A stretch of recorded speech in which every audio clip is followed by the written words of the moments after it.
Our final objective for section 2.4 is graphing horizontal and vertical lines. So we talked about graphing lines in standard form, where x and y are on the same side of the equation, slope-intercept form, where x and y are on opposite sides of the equation. Now for horizontal and vertical lines, we have only x or only y, but we don't have both of them in the equation. So we're going to start by looking at example 6, and it says to graph y equals -4. What this means is that y is always -4. Notice there's no x in the equation, so y is -4 regardless of what x is. So one way that I like to think about this is making an xy table of values. Since I know that y is always -4, I can fill in -4 for y because it doesn't matter what x is. I can pick any number for x that I want. Y is going to be -4.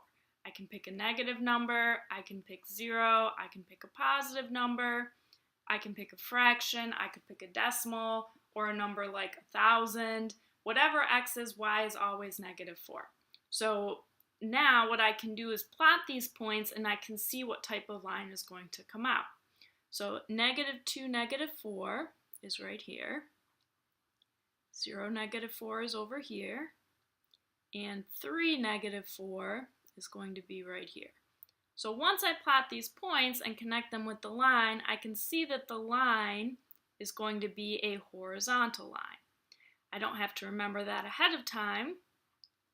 Sometimes it's a little bit tricky because people think that a y equals equation should make a vertical line, but it's actually not quite what you expect. But you don't have to remember what type of line it makes. All you have to do is make a table, fill in -4 for y, pick any number that you want for x, plot the points, and that'll make the line.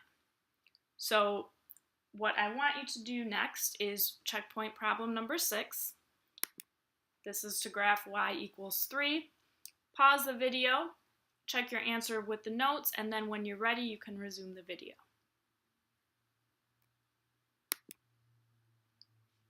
Next, we are going to look at example 7. From the book, this says to graph x equals 2. So just like before, we want to remember that that means that x is always 2. So I can make my table of values here. And that means that I can put 2 for x and pick any number that I want for y. I'm going to pick easy numbers to graph, 1 and 3, but you can pick any numbers that you want and then plot those points. In the first example, we did 3 points. You really only need 2 points to make a line. So 2, 1 is this point right here. 2, 3 is going to be up here. And then I'm going to draw in my line. This made a vertical line. So that's supposed to be a vertical line. That's what that one looks like. So next what you should do is checkpoint problem number 7, x equals -3.